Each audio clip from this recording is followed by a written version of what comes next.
தினம் ஆன்டிபயோட்டிக் இருக்குது. தினசரி அதில் வந்து எதிர்நுண்ணீர் சேர்த்து தான் அதை வளர்க்குறாங்க.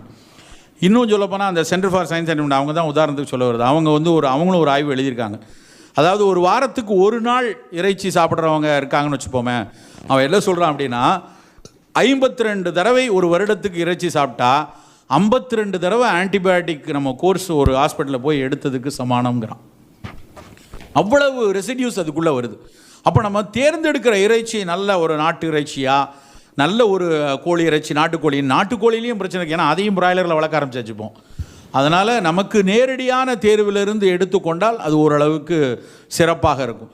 இன்னும் நிறைய இறைச்சியை நம்ம இன்னும் நல்லாவே பயன்படுத்தணும். உதாரணமாக காடை பெரிய அளவில் இங்கே பயன்படுத்தப்பட மாட்டேங்குது. காடை இறைச்சியை பற்றி உலகம் முழுக்க பெரிய அளவில் ஆய்வு இருக்குது. காடையினுடைய முட்டை, காடையினுடைய இறைச்சி வந்து மற்ற கோழி இறைச்சியை விட மிகச்சிறப்பாக இருக்குது. அது கில் அப்படிம்பாங்க ஆங்கிலத்தில். அது